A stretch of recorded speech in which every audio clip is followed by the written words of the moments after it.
Good evening. Welcome to Leeds Metropolitan News. I'm Sophie Thomas. And I'm Olivia Newby. The headlines this evening. Hyde Park School is demolished after 9 years of community campaigning. Bin disposal problems in student residential area of Leeds. Popular online drinking game Neck Nomination appears to be getting out of control. First tonight, Royal Park Primary School in Hyde Park has been demolished. It has stood since 1892, but closed in 2005. Since then, local campaigners have tried to revive the school. Leeds City Council rejected plans, resulting in its demolition last week. Rachel Noon reports. Left to decay for 10 years, Royal Park Primary School has stood since 1892. Originally named Queen's Road School, it was a mixed junior and infant school in the heart of Hyde Park, but now it's nothing but a pile of rubble. Local community campaign group, the Royal Park Community Consortium, formed after the school's closure in 2004. They were promised by Leeds City Council that the building would be developed into a thriving community centre. After years of tirelessly campaigning, it was confirmed these plans were no longer going ahead. We were totally gutted. There's a kind of disbelief because we were promised it when the school closed. We were promised that the building would be kept for community use. And we just thought that if we kept on long enough, exploring different possibilities, that we'd win, just because it was right. The consortium blamed Leeds City Council for failing to back their appeals in the redevelopment of the building. Despite these protests, Leeds City Council believe they have made the right decision. I don't particularly want to flatten any building, that's not good. But equally, as a council, we're not there as the Village Green Preservation Society. That isn't our prime role, to save buildings, all buildings that are over a certain age. My take is, has a building a function? If it hasn't got a function, why are we saving it? Last week, members of the Hyde Park community, including past students, congregated outside the site. Real pity that it's disappeared. And it was 8 generations of our family that have come here, so it's quite disappointing. A lot of fond memories. When this was first put up in the Victorian times, in the previous 1 century, people weren't paid properly for the work they did, and they created a fantastic Victorian monument building out of the, on the lives and the poor pay of the people who built it, and if nothing else, as a testament to them and the great architecture. Tying ribbons and writing messages on the railings, and saying goodbye to an iconic building that had so much potential. An online drinking game known as Neck Nomination has swept the nation. The game involves people competing to drink alcohol. The main stage for the craze is Facebook, and the game appears to be gaining popularity by the day. Dan Golder reports. There are many ways to fill your time. This student has chosen to take part in the Facebook drinking game, which is known online as Neck Nomination. The game involves posting an online video of a person downing drinks in an extreme manner. The person then must choose others who must do the same within 24 hours. After taking part in the game, we caught up with James Osborne, who talked us through his experience. When I first drank it, it was disgusting. And then it had quite a lot of vodka in it, so I felt very drunk very quickly.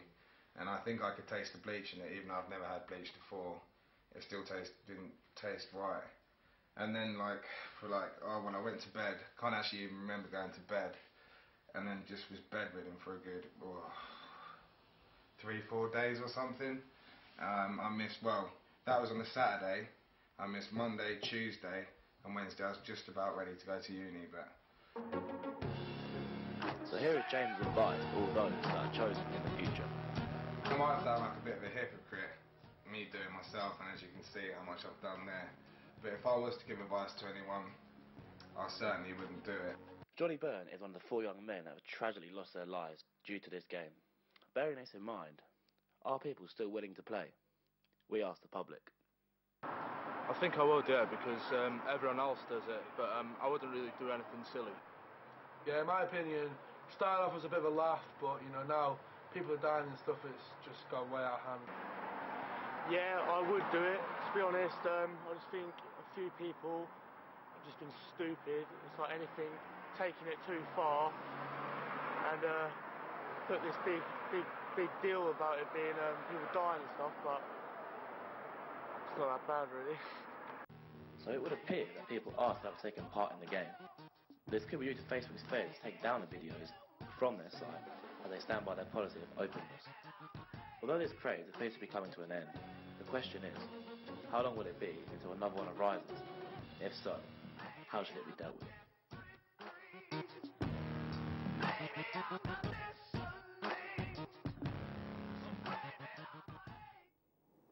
Next up, Transform Festival. A weekend of theatre and performance took place at the West Yorkshire Playhouse last weekend. I went down to get a first-hand look at the action. Transform Festival, a weekend of theatre, performance and events at the West Yorkshire Playhouse this weekend.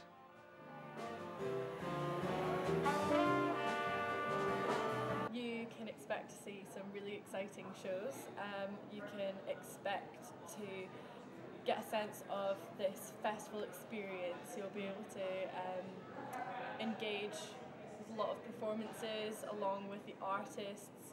You will get a bit of excitement. Really exciting programme, and one show that we have is The Claim, which is really exciting. It is a performance that takes you backstage, down to the depths of the playhouse, and really sort of discovers what that essence is of a place like the Playhouse, like a theatre. And it's by Hannah Bruce and Company, dance company, and it's an amazing show. You should really come and see it. You don't need to be interested in performance and theatre to be able to just come in, have a drink, sit down, talk to some really interesting people. Hello, my name's Gemma, and I've just been to see Love Letters as part of the Transform Festival. Really moving piece of theatre. I cried to Kate Bush by Hounds of Love. I was able to do a dedication and get up and dance to Salt and Pepper Push It. I feel like it was a really intimate experience. I feel like it was really cathartic. It's exciting to go and see a piece of work that really does move you. You must come down to West Yorkshire Playhouse this weekend. It's absolutely going off. There's so many things you need to see. Visit the West Yorkshire Playhouse box office or check out their website for more information and tickets. Hyde Park is home to one of the biggest student populations in the city. However, certain issues regarding rubbish and waste disposal within the area have begun to arise. Elliot Ryder was on hand to investigate. Welton Mount is a road situated in the centre of Hyde Park, Leeds. The sloping street has been subject of confusion regarding refuse collection due to the current system in place, which has resulted in overloading bins sitting out on the street not being collected. An elderly Welton Mount resident, Betty, feels the students living on the street need to be given more information on the current bin collection system. I know the council come and collect my bin, but the students don't know. They have to take theirs up to the top of the street and then collect a bin to come bring it back to the gardens again. They just leave it out in the street and leave it in the garden, and then all the gardens get filthy with dirt and rubbish, and I'm always frightened of rats coming, you know.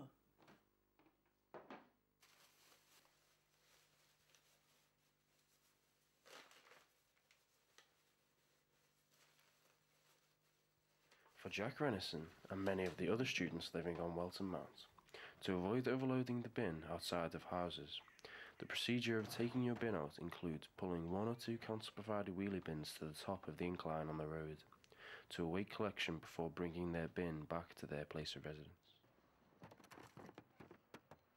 The bin situation in Hyde Park is not great. Like, when we moved in, we never had any information given to us by the council, landlords. Nobody informed us of what to do. This led to us just having bins mount up, so therefore we never took it to the top of the road to get taken, because no one knew when it was being taken. Led to a lot of bins out the back, just bin bags on the floor, bins out the front. I think this is the same with a lot of people in Hyde Park, because no one's been given the real information. According to Leeds City Council website, Welton Mount bins are collected on a weekly basis every Wednesday. And now for the sport with Scott Anderson. Thanks, Olivia. Stars from the world of football have backed Barcelona's Dani Alves after he reacted to having a banana thrown at him by peeling it and taking a bite. The racist taunt occurred as Alves was about to take a corner during Sunday's 3-2, dramatic 3-2 win at Villarreal.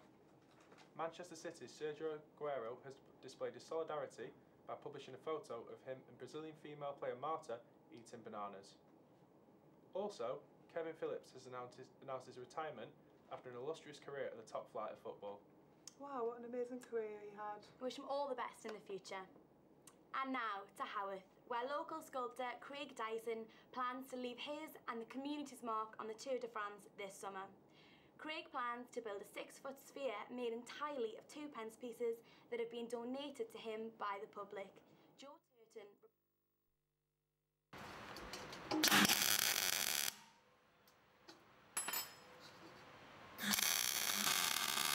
Working hard to create a 6-foot sculpture.